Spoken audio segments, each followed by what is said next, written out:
A 4-hour work week is possible, but you need to completely unplug and reset.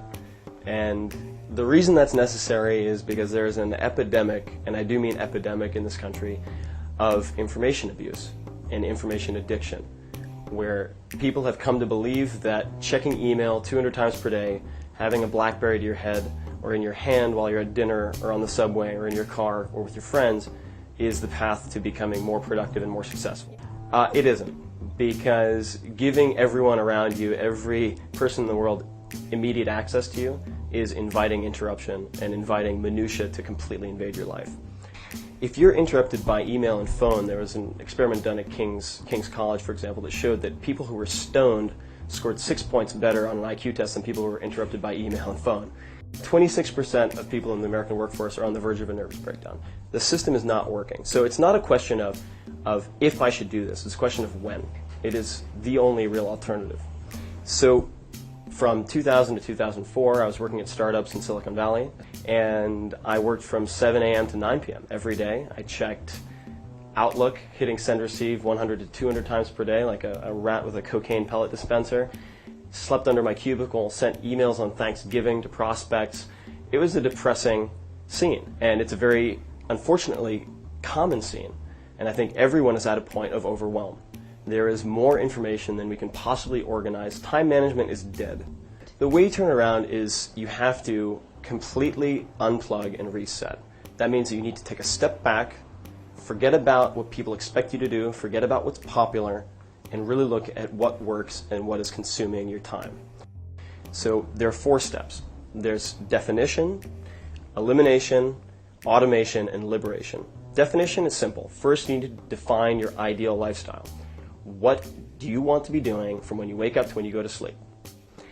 And so what do you want to have? What do you want to be? What do you want to do? And how much does that ideal lifestyle cost? And that becomes your target.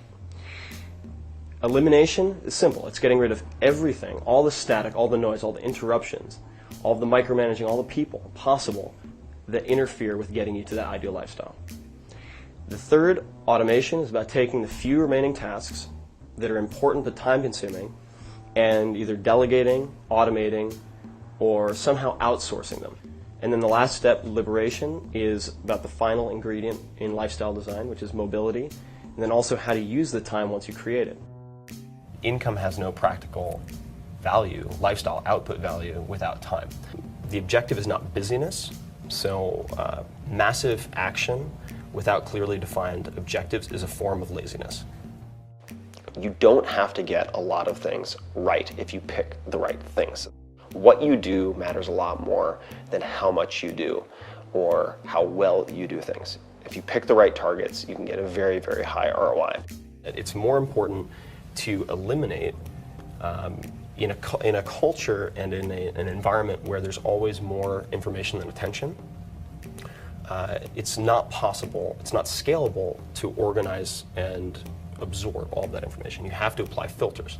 So if you don't eliminate first and you get very good at the processes, what happens is you become extremely efficient but not effective. So let me take a step back. So being efficient is getting very good at a certain task, whether or not it is important. Yep. Becoming effective is doing what is important. And I think that, especially in the technology world, people are apt to become very process-driven, and a task taking a lot of time or having invested a lot of time does not make a task important. The